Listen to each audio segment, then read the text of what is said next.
It's really another kind of an spatial experience, and I think that's something that your body really remembers. I spent most of my study years just trying to look like that I understood what is happening there. The art genius. Yes. Guy. So I think that does not exist. This is the question everybody dreads the most. Today's visit is in the studio of Maija Savolainen, who is a Helsinki-based artist and works with photography and installation. Yes. This is what I found online. Yes. Yeah. But you can tell more. Yeah, that's how I formulated it. I think I work with many other things too, but it's, sometimes have to narrow things down to give answers. Yes, yes, definitely. I can relate to that. Yeah. Maybe at the moment I'm interested about work, or lately I've been working also with text, and that's what I'm quite interested in at the moment. Are you from Helsinki or? No, I'm originally from Turku, southwest coast of Finland, but I have lived in Helsinki since 2009, so it's like 15 years now, and I'm settled here. Turku is a very beautiful city. It has become very nice. Like the time that I've been away from there, it has just become better and better.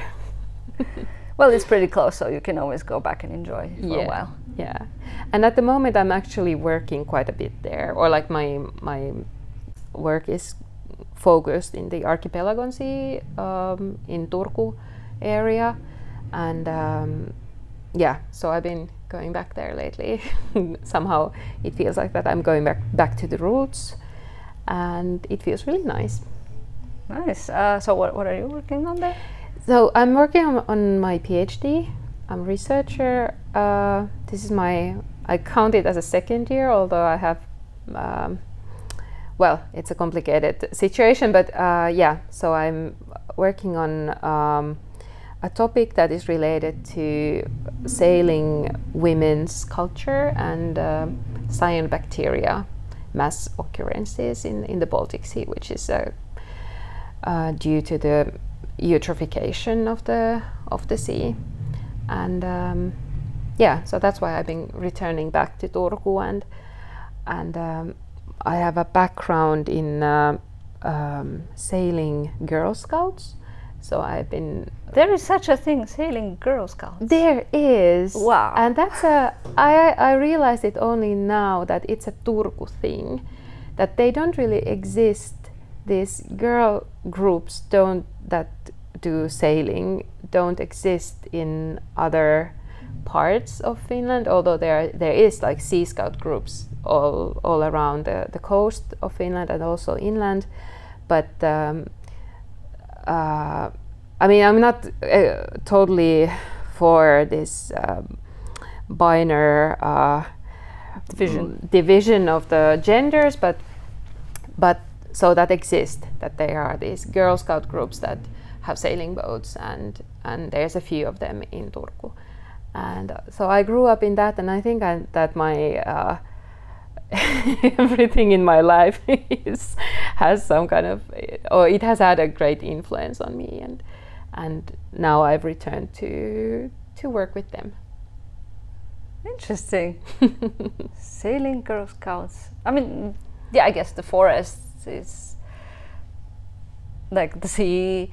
It's even bigger than the forest, so there's things to explore there and survive. Well, that's what Scouts usually do, right? Yeah, it's a youth organization with a focus on pedagogy, and so the main idea, the main goal of the whole organization is to teach children to do things together in the nature. And so there's this social part that it's basically just a hobby that teaches you to collaborate with other kids and have fun with other kids and do that in nature, like non-built environments, or so they do the typical things that everybody knows, like going hiking and making a fire in the forest, etc. But then there are these particularities in, I mean, some groups do more, I don't know, hiking kind of stuff, and some groups do more sailing kind of things, and others do some, I don't know, rafting and etc. depending on where they are located. And since Turku is or there is this amazing archipelago, the huge area of small islands right next to it, so it's kind of like natural thing that the groups that are there, what they can do and what they have done since a century now almost. Like some of these groups are like 100 years old, and they've had these boats for decades. And so what the main focus of the activities is to learn how to navigate, how to sail a boat, how to do things in a sustainable way in this non-built environment with at the sea. And it's a lot of fun, and it has been a great opportunity to me. And now, like years after I moved away from Turku and I have returned a little bit to sailing, I realized that it has been like an amazing opportunity to me, because my family doesn't have any connection to the sea or to like seafaring or sailing at all, and it just happened to be that a friend of mine or a mother of a friend of mine asked me if I wanted to join with her to this Sea Scout group, and then I stayed. She quit at some point, but then I stayed because it was so much fun. And I have a couple of friends who are also very much into sailing. They're in one sailing club here in Helsinki, and it seems to be sucking people in, like, somehow. Yeah, they're very, very much into it. It's also a really nice way of being, and it teaches you a lot about many things. But it's really another kind of an spatial experience, and I think that's something that your body really remembers, and that you don't get anywhere else, and that's why your body craves more for it when you're not at the sea. There's something about it. Okay. It'll be interesting, like after this information, to just see your works and how that reflects in your works, but maybe a bit later. But yeah. But tell me how you went to become an artist in the end, because from the little girl sailing club, how does one end up being an artist? Yeah, through coincidences, I think. I started off with studying biology and biochemistry, and back in Turku, and then I did an exchange year in Spain, and during that time, or was it earlier, that a friend of mine started to study graphic design, and then I had this idea that I want to do that too for some reason. I didn't know what it means, but then I applied for a school in Rovaniemi, University of Lapland, and I got accepted there, and then I just thought that why not? And I lived there for 3 years, and I did a BA degree on graphic design, and then after that I got interested in photography, and but the biology was not a BA, or was it also a BA? Yes, I also did. I kind of graduated like well, I sort of like returned after my graphic design studies. I returned to finalize my BA studies in biology to get that degree done, and then I did a little while. I started at the Tampere University this MA course in photojournalism, but it did not feel quite right to me, and then I moved to Helsinki and I was an intern in a design agency or advertising agency as a graphic designer intern, and then I applied for TAIK for the MA in photography, more focused on art photography, and that's how I landed on this. I don't know, there was no like big reasoning behind that or anything. I was just intrigued by it and ended up there. You just sailed through the yeah. path of yeah, life. I have to say that I have been quite lucky, but then also skilled in sailing my way through these bureaucratics that needs to be done in order to be able to do all this. Yeah. And now you're doing a PhD. Yeah. Yes. Which is now in Aalto that is in Aalto, School of Aalto Arts. Arts. What is it? Art and Media is the official name, I think, now of the department. They change it every few years. Yeah, so they do. I lost track at some point. Yes. That's how it is. How does an artist decide to stay in academia and to pursue a PhD? Because I honestly have thought about it, but writing is difficult for me. It does not come naturally. So, and in a PhD, you kind of have to sit and write quite a lot. Yes, I haven't really started that writing yet, so I think that I have a romantic idea of what I'm doing, but to be honest, I also have been writing throughout my artist career, but a little bit, first it was a little bit like a secret even for myself that I did. I remember I had one show in Stockholm, and I had written quite a long text for it, but I was too afraid of kind of showing it, but I still felt that there was something about the text that was, it was some kind of like a synopsis for the exhibition, and then I somehow I hid it somewhere in the exhibition space a little bit, like that I did not really want everybody to read it, but still I felt that it belongs to it, and so this has kind of happened to me, like with me without noticing that I am writing for everything that I do, also like with other medias.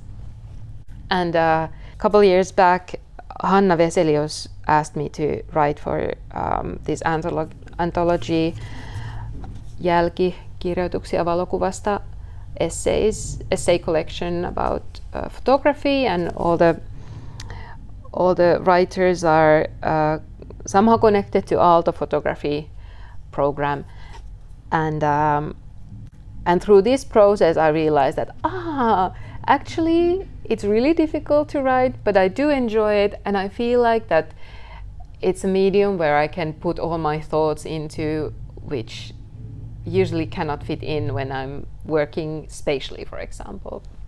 So so I felt like that this was a really nice experience, and I was really happy with the text. I haven't read it for a while, so maybe I'm not so happy with it anymore, but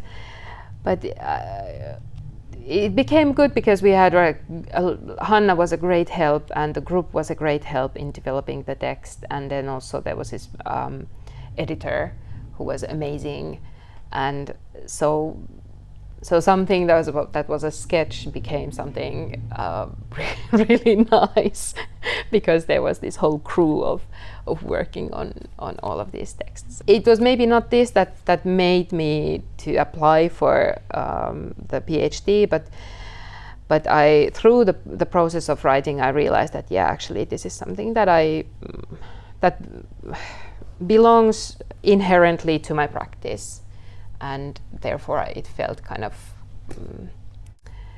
that it might be doable to write a PhD alongside my practice. But since I'm really in the beginning still, I have to see if my feeling about it is... If the passion stays the same. If the passion stays the same or not. So it wasn't the PhD that put text in your practice, it was actually... It was actually the other way around, yeah. So you said you're working on this project now with with the girls and the sailing. Mm. But there's also the cyanobacteria somewhere there. Yes. So, so the story goes. So the project is a speculation about the future of the Archipelagon Sea, future of the Baltic Sea, and my point of view, or like how I'm accessing this cyanobacteria, because it's an organism that it's very difficult to get an access with, because some of the cyanobacteria are toxic for humans, so you cannot really touch them, and it looks slimy and muddy when there are these big rafts and they float to the shores, and it stinks really bad. So I think it's quite difficult to somehow access. Besides, it's a microscopic organism, so you have to, if you want to look like as a photographer, I want to look at things. If you want to look at it, you need to have a microscope and etc. So I thought that through that these sailing women, they have a unique access to the sea, to the same environment where this cyanobacteria lives and the space that it inhabits. So I thought that maybe that's an access point to gain knowledge about the cyanobacteria and to create some kind of relationship with it. I don't know if I'm right or wrong with that, but it's a speculation. So I thought I want to give it a go and try and see what comes out of it. Yeah, it's fascinating how sometimes we connect these different things that seemingly wouldn't be so connected. Disclaimer, I'm sorry if there is some construction noises. I hope we don't hear them in the video, but maybe we might. Yeah. There's some construction going on nearby. There's always construction going on around here in Kaapeli. I don't know, this is the constant state of being. I feel like the whole city is constantly under construction. That's true, especially in the summer. The whole traffic is more or less jammed because there's like these works around. Yeah, but then around I the guess city, but atmospheric conditions are a bit tough for the materials, so they need to be redone constantly. So that I mean, I don't know. That's my theory. Yeah, it can be that. So, do you have some upcoming event where this project will be presented, or some other projects for that matter? I'm negotiating about an exhibition next year. Yes, and then also I'm working on a book with a graphic designer, Päivi Helander, and we're hoping to publish that next year, and also at the same time with the exhibition, late 25 or latest early 26. I hope something to come out of this process with the cyanobacteria and the sailors.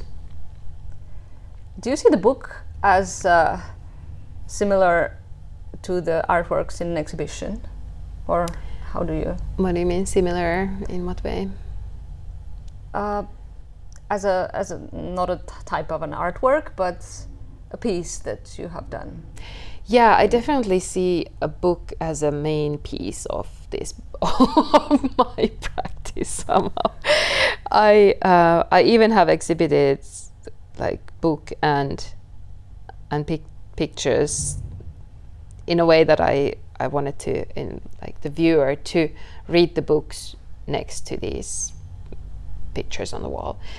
So I feel like that the way I'm looking, so I've done a couple of books, and my approach to that is that the book definitely is an artwork on its own, and I enjoy working in the book format. I think book is some kind of an easy way to start a project. To start to think about it as a book. That's my first ideas usually, and then I develop the other works based on the book, So somehow the book is there in the beginning, and the idea of the book, not the object. Or the we're not text. talking about artist books here. We're talking about books.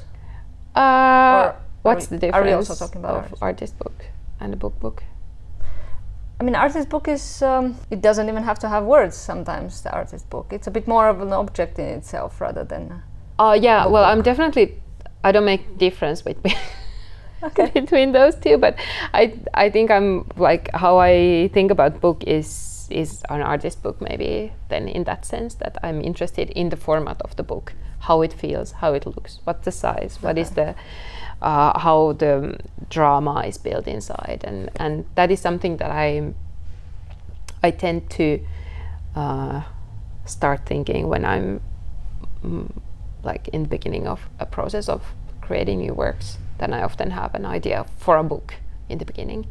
It might never happen. I might never do a book then, but usually there is some kind of an idea of a book. And then I somehow extend that if there's an exhibition or some kind of like an event where that is happening in a space, then I kind of like extend the book into a spatial experience one way or another. So that's my relationship to with books.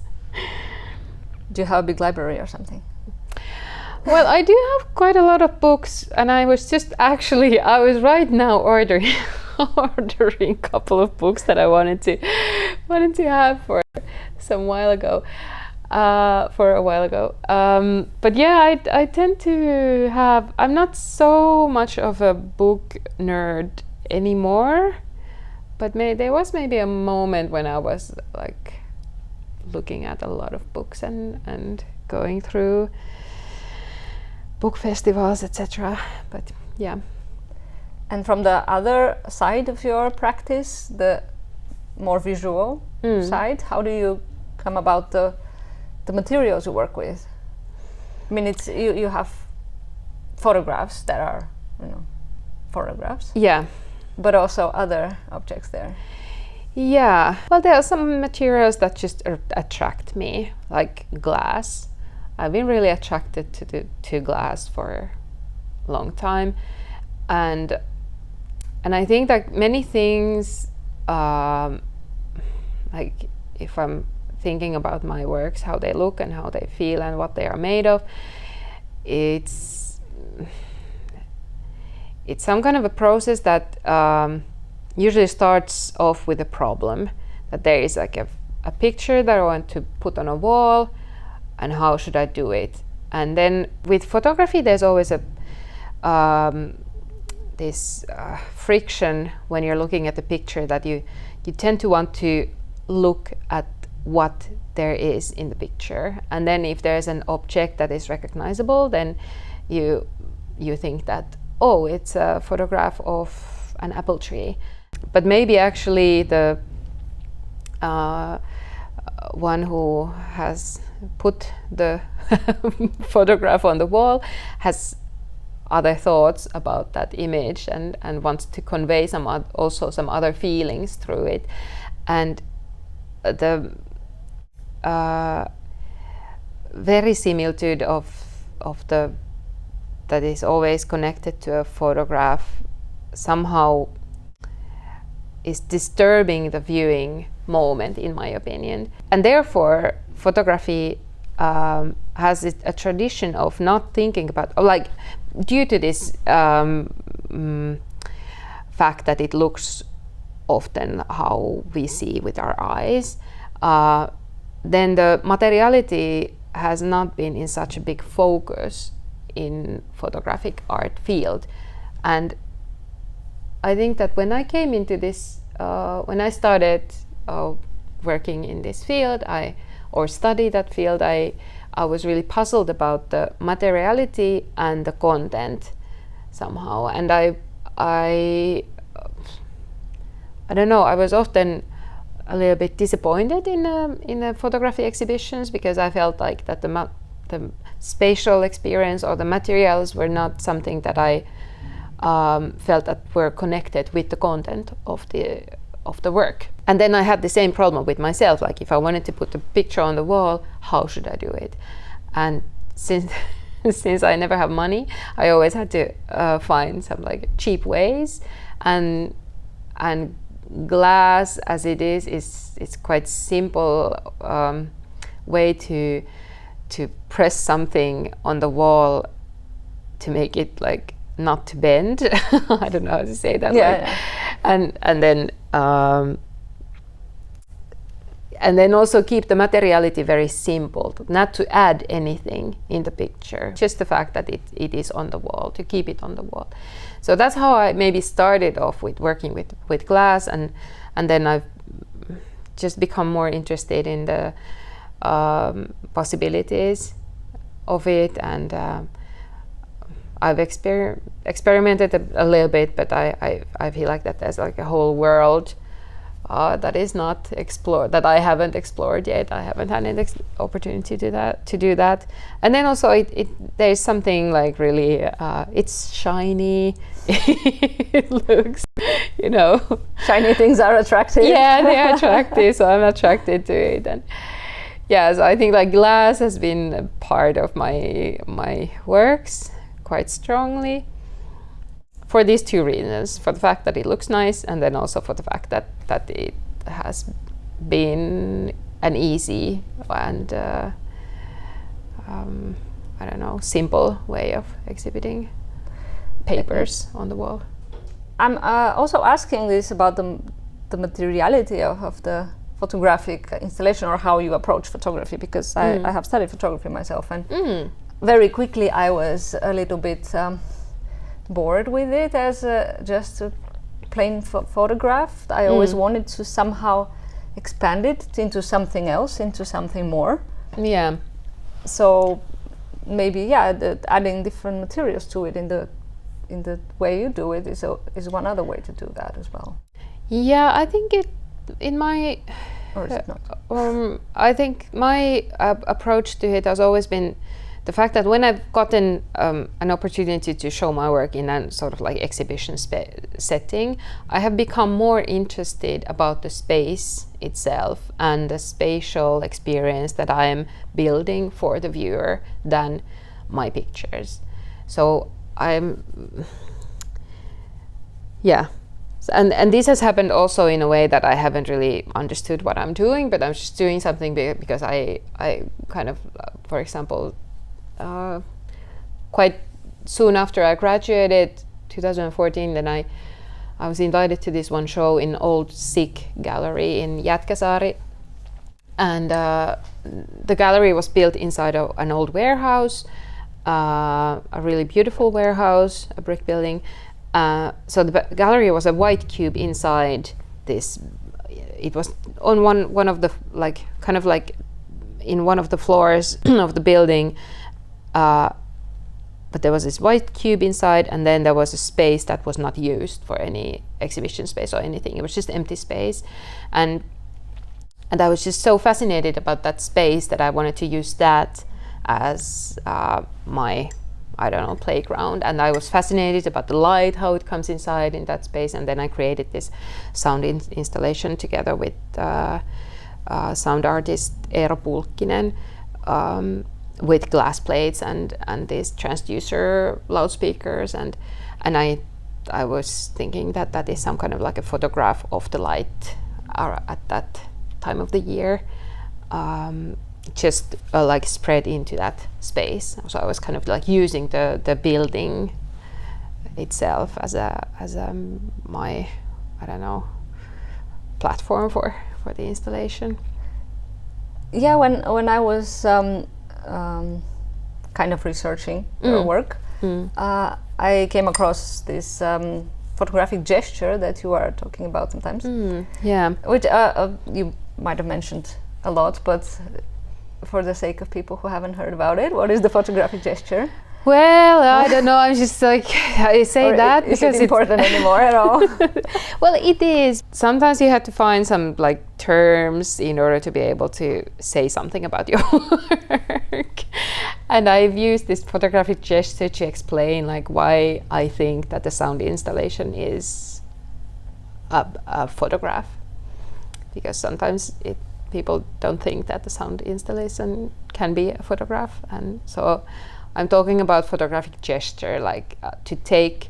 And what I mean with that is this act of taking light or observing light and translating that into some other medium. So taking the materiality of the light and putting that into something else. Like what happens, which is what literally happens in a very, if we think about photography in a very basic, or the roots of it, like the basic thing is that there is a material that or platform that is light sensitive, and then the light rays make changes to that platform, and that is what we call a photograph. Yeah, so you're just taking those rays into another direction somewhere. Yeah. So I've been exploring a little bit, like what would it be if we took those rays of light and made them into some kind of a spatial experience. What other themes are you exploring in your work, apart from light? The light has been has been the major theme in my work. I've been interested in that because I came from the outside, a little bit from the outside to photography. So when I started my studies in Taik, in the photography program, I had a background in biology and graphic design, and I had been just photographing for myself basically, and just for the fun of it. And I think that I spent most of my study years just trying to look like that I understood what is happening there. I was really shy in that way, and afraid of saying that I don't understand what you're talking about. But I literally did not understand what people were talking about when they were talking about pictures, because all the other people had like a long history studying or working with photography, and I just did not. And so I think that it defined my way of working for a long time, that I was trying to understand photography. So it led me into this going really in deep end of it. And also I think I was also quite shy of showing pictures, just plain pictures, because I was never sure if they are worth showing or not. I've been really insecure about whether the photographs that I take, that they are good or not, and I feel like now I've a little bit overcome that, and now I can work more with straight photography, because I can read pictures. I can also think about my own pictures or look at them, well, not from the outside, but I have another perspective for them since I've been working around them for so many years now. And so I have like a huge amount of photographs that I've taken during the years, but I've never shown anywhere. But I've been looking at them, and I've been thinking, like, is this or is this not? Like, would this be something or would this not be something? And maybe at some point I show some of them.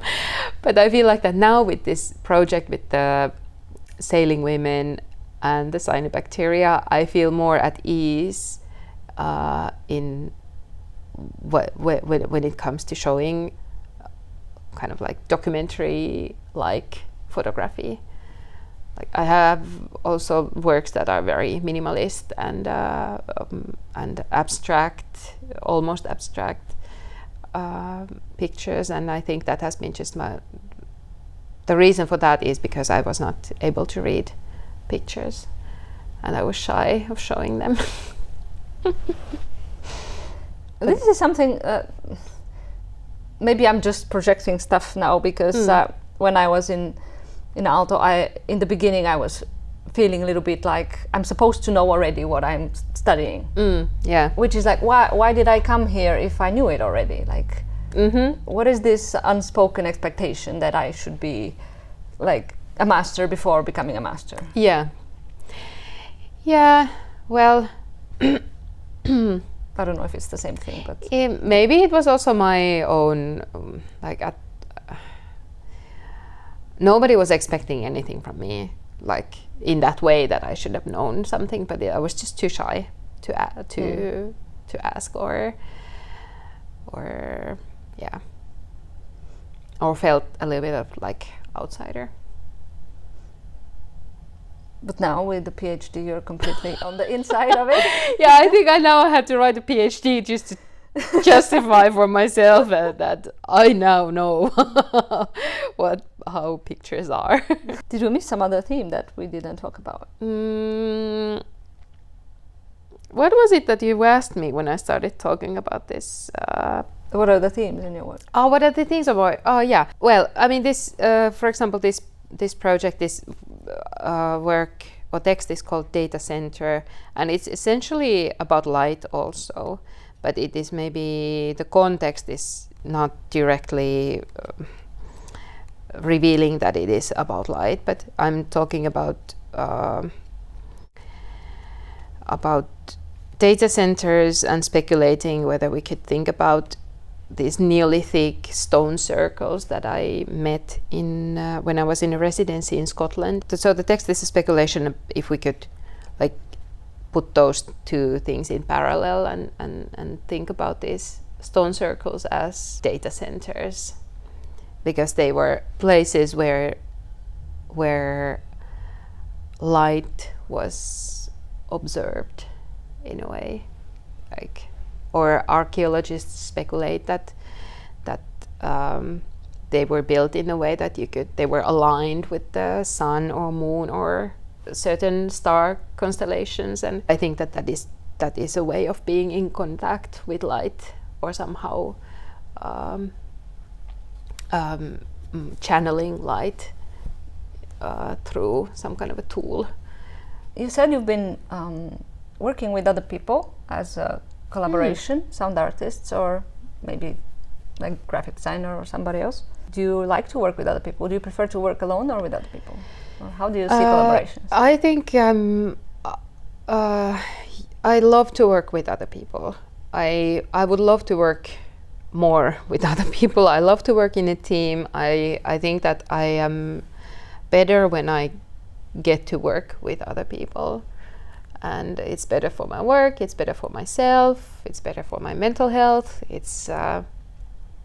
I'm a social person. I really need other people, and I've been really lucky to be able to do that in different contexts, and at the moment I feel even luckier that I feel like that I have around this PhD project I have people who are really interested and motivated to work around the same topics, and it's really amazing that I get to collaborate with these people, and that I think that's something that is it's a little bit sad that work of an artist often is seen as like this single, not single, but this one heroic person who is creating works from nowhere. That's the classical view of the art genius. Yes. Guy. So I think that does not exist, because there's always like an army of other people who are supporting this person one way or another, or this person is using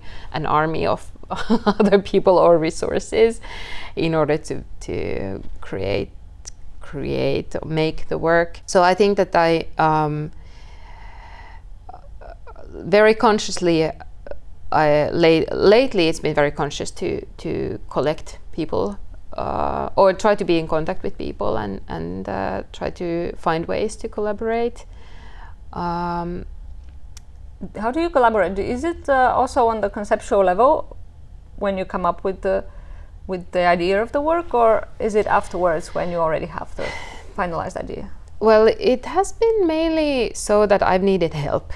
And I've asked somebody to help me in a pre-existing project that I've been working on, or an exhibition or something. But now I think that for this PhD project I'm working a little bit differently, that it becomes more collaborations in a way that I'm not conducting the process in a similar way, but maybe just trying to I don't know, collect people together and see what happens in that process, and trying to just create these conditions where these amazing professionals that I get to work with can thrive and can do the best and what they can, and also to have fun together.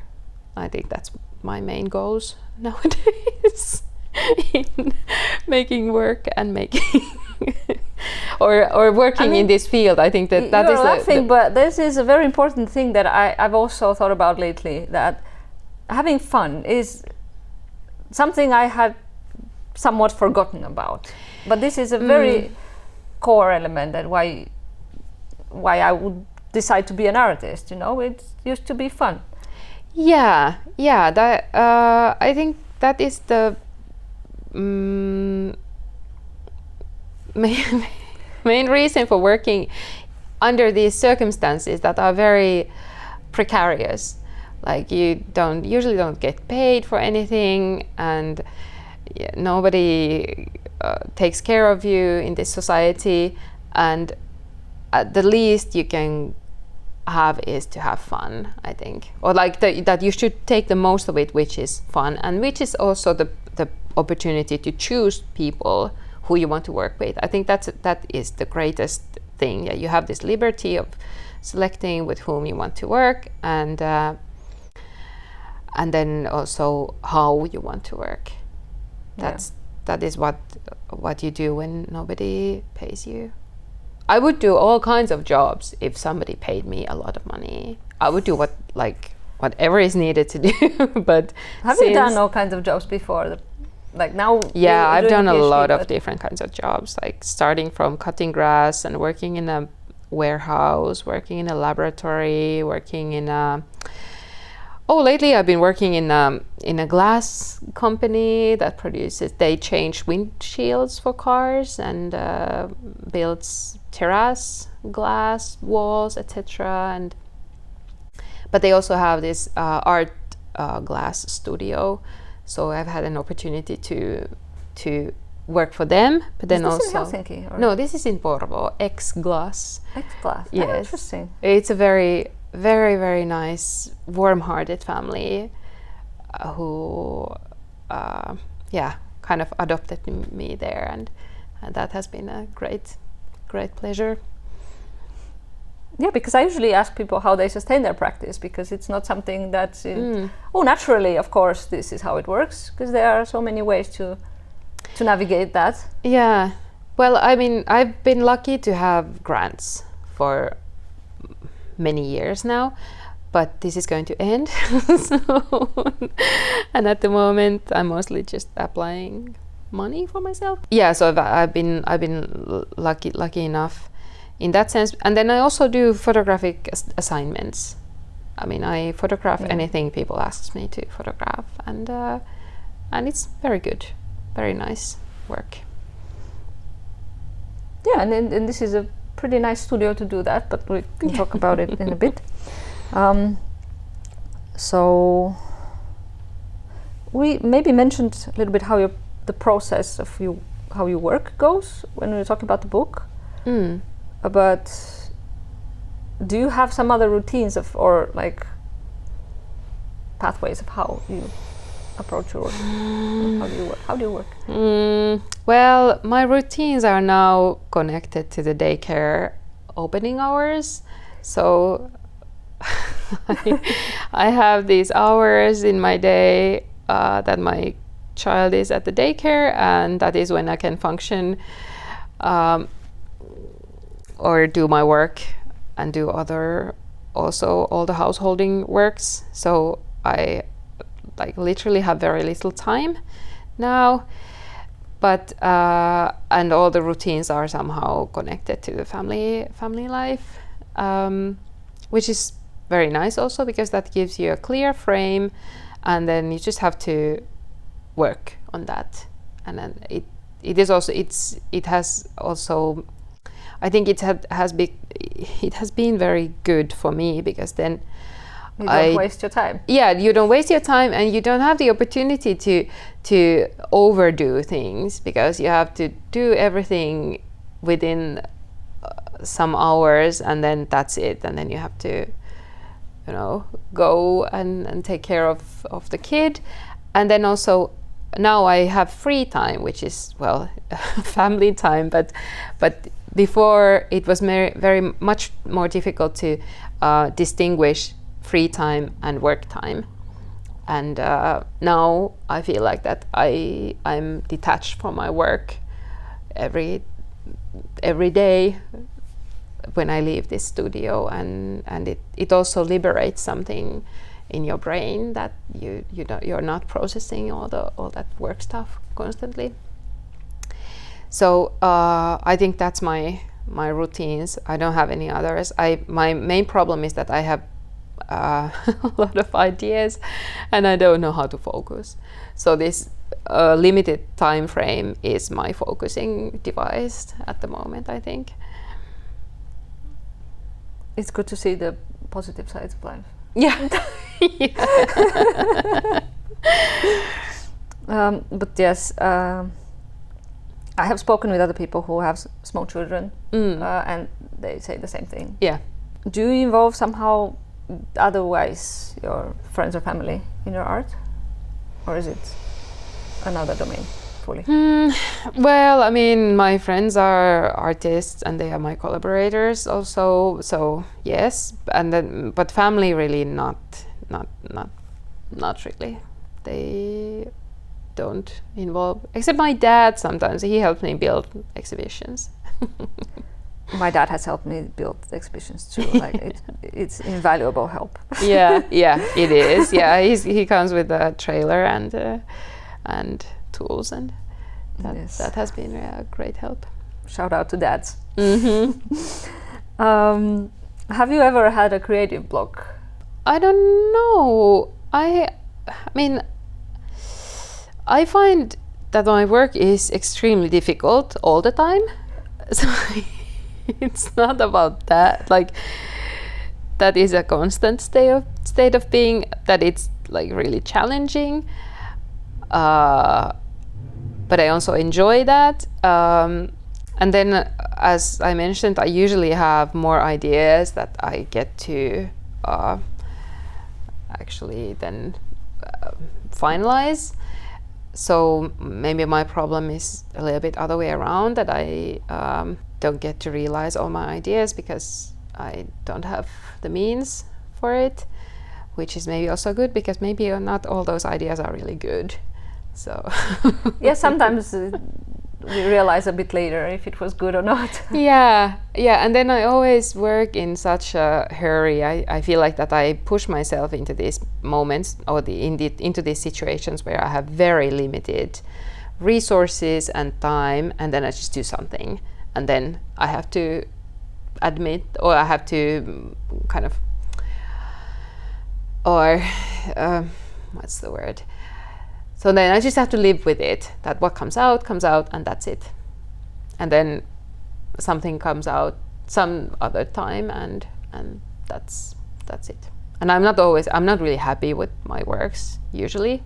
I mean, I just do something that I can at the moment, and then some works are better, some are not so good. That sounds very natural. I would think that everybody would be like that. Of course, you can always do something else and something more, but then you do something more and you think, oh, but no, it can be more. Yeah. That's never ending. Yeah, that's the thing. But I kind of fantasize about these like long processes when I get to really know the materialities of something and develop the work really slowly and carefully. But it's not really my character. Although maybe these years that I've been working around photography, they are actually this long process, but my character is more like is faster or spontaneous, that I want to work fast also. That's that works. I think it works better for me in the way that then also the things that come out, they are not so, if I have a lot of time, then I overdo easily, or like I start overdoing, and it's not good usually for arts, because the art wants to be free and relaxed and fun and yeah. Yeah, knowing when to stop, it sounds like a proper skill to develop. Yeah, exactly. Yeah. Do you think that residencies could be one place like that you can take a moment to have a slower process or something? They take you out of your usual. Yeah, well, I've been to a few residencies, but my problem with them is always that I get so inspired of those places that I've been to that it is really difficult, that I always want to start off something new, and then it's never enough time to really do something. I mean, you're a month there or 3 months somewhere. It's really short time, I think, in terms of creating works or making art, or whatever that means. But yeah, so I feel like that it's been really great to have these opportunities, but at the same time they have been, for me, they have been kind of sidetracked, or they have led me into some kind of sidetracks, which is not bad, but also I don't know. For example, now it's maybe the environment that I get so easily influenced by the environment that I should like select it very, very carefully where I'm going to. Yeah. So now that I've selected this environment that I've been longing for a very long time, this archipelago sea, I feel really good because I can be really sucked into that, and I have, I don't feel like that I would need to be somewhere else or do something else, but now I just want to dwell in that world, and so I don't want to go to a residency to do work about that place, for example. There was also at least one residency in that archipelago that I know. There are a couple, I think. Yeah. Yeah. Yeah, there are a couple of places. But yeah. Anyway, you don't need it. So. Yeah, and now with the kid, I cannot really move around so much, and that's also one thing that I'm not interested in. Yeah. In going somewhere far away. And you're staying in the studio, so we can get to the studio. Yeah. Which you said you are also sharing. Yes. So I share with Erika Nyholm, my dear colleague and dearest friend. So we have this amazing space in Kaapelitehdas, and we've been here now, what is it, 3 years, maybe? I can't remember. I've lost track of the linear time. But so we are here both working, but we have slightly different schedules also, and so we are not here every day together, but have you had studios before by yourself, or have you always shared? I have always shared, and I think it's been really nice. And also money-wise, it's been obligatory. I cannot afford this studio myself. And also it's good to have company. It's really, really important to have people around. Oh, for me, it's very, very important. I would become crazy if I just went somewhere in a room, just sitting there by myself through the days, and yeah. Yeah. Yeah, I mean, there are different people. I also prefer to have company, but I know that there are people who prefer to work alone. Yeah, and it's very important to have the kind of company that supports your work. in the way that you get along and you have a similar kind of that you have a good understanding like how sharing a studio it goes and how it is. And yeah. How big is this space that you have here? This is maybe it's like 40 square meters or 50. I can't remember anymore, but it's very high. So I have this mezzanine loft there where I'm sitting, and then underneath we have a storage space, and then Erika has her desk here on the floor, and then we have like a little a backdrop area here where you can sometimes take some photographs, but it is not really like a studio in like a photography studio. It's more of art photographic studio. Yeah, or like desktop working plus nice nice space around you, kind of a studio. There is also a sewing machine here. Oh yeah. Yeah, I brought it here. I thought I was gonna do something with it, but then I ended up just shortening trousers for my child. That's all. It's waiting there. It looks very professionally set up, like for a proper. Well, it's an old sewing machine. Work. Yeah, it's an old, sturdy, very heavy sewing machine. Yeah. Do you store all your work here? Yes, yeah. I store most of my work. I have some in the attic at my home, but yeah, but Erika doesn't store all her works here. She has, I guess, a lot more storage space at her home, so she has some works here and some somewhere else. How important is the studio, in your opinion, for an artist?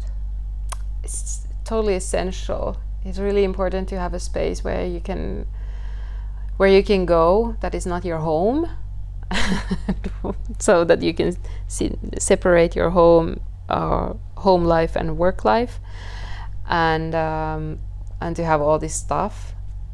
I mean, I would not be able to have all this stuff at my home, and yeah, I mean, you could not do without. Yeah. So what's your favorite thing about it? What do you like the most? It's really high. It's I don't know, is this 5 meters or something? It makes it feel very spacious when it's high. Yeah, for sure. And these big windows are this could be arranged other way around, and then it would be better for photographing here with natural light. And the windows are not, I mean, yeah, I would hope to have windows to the west, but we have these huge windows now to the north, so I'm happy with it. Yeah, I love the atmosphere here, and also it's very nice to be in Kaapelitehdas because this is so friendly environment. There's a bunch of artists here. Yeah. And not only artists, now there is the Tanssitalo, there's like dancers. Yeah, and the photography museum is right next to us, which I visit very rarely, although it's next door. And it's by the sea. I really enjoy having a coffee by the sea, and I think it's such a privilege to be able to work here and to have the studio here. It's really, really, really lucky position. Do you visit exhibitions?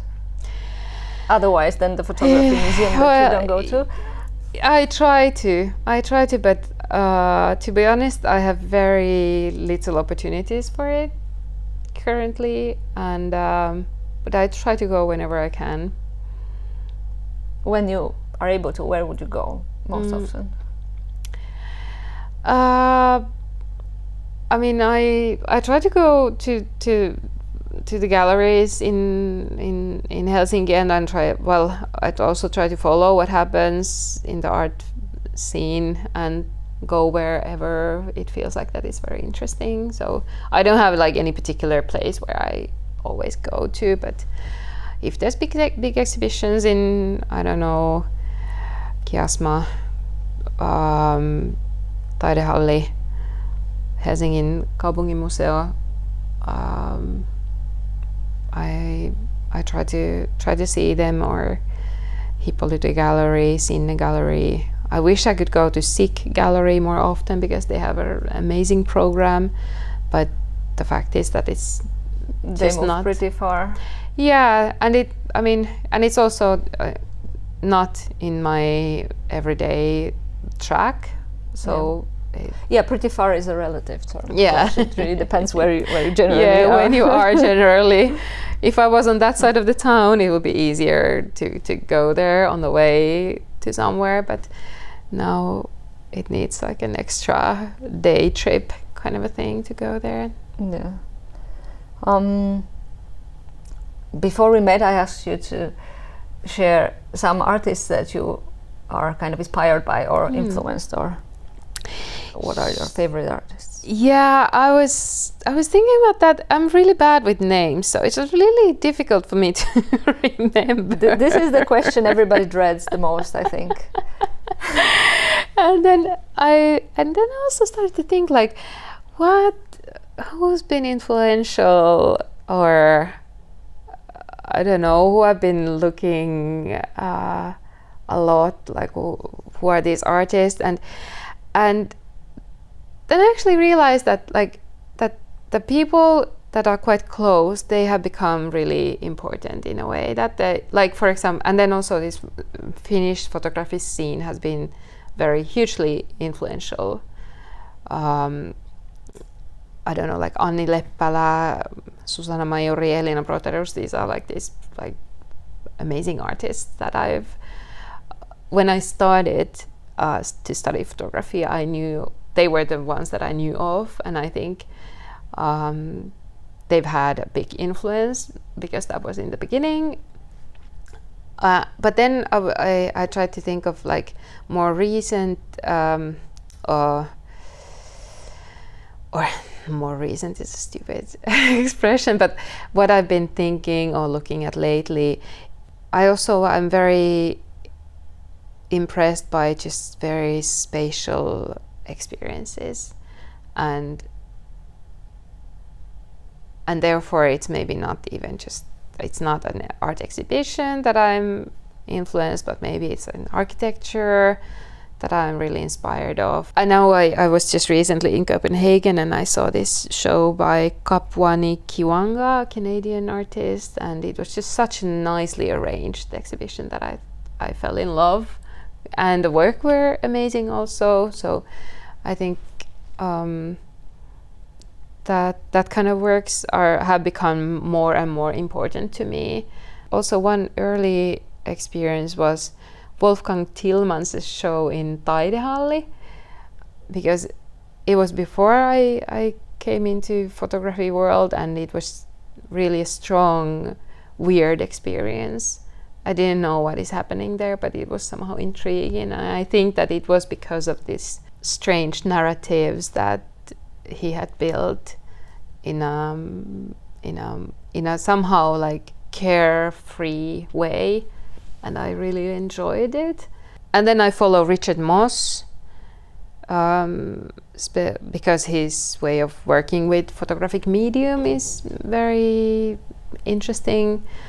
It's also very I don't know, masculine typically masculine way of working with heavy cameras, like army gear, but at the same time it's the way he uses the medium is very, very interesting, and it's a monumental work, and now I wish I could see this Amazon work. And then one book that I revealed like a book that I was just ordering. An artist called Felipe Romero Beltran from Spain, I believe, has created a work with about the immigration in Spain, and I think that was very interesting. And the pictures are really impactful, just as they are. Yeah. So who else? And then now that since I've been teaching recently, I think that I get very much influences also from the students, and it's been a great experience to advise thesis projects, MA thesis projects, because I get to be together in the process of creating works with the students, and that's I think I've been really inspired by that also, like Emilia Pennanen and Jenni Toivonen's works, and who else? This is already plenty. Yeah. Thank you. Yeah, no, definitely. There's at least a few names I have not heard, and I'm going to check. Yeah.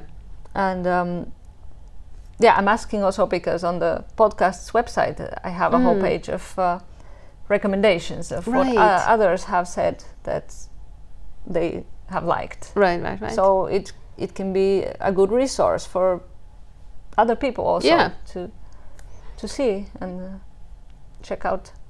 It's very other nice. artist Yeah, names. I should check that too. Go check that too. Yes. Okay. Well, I think that's pretty much it. Thank you so much. Thank you. And it was a pleasure. Same.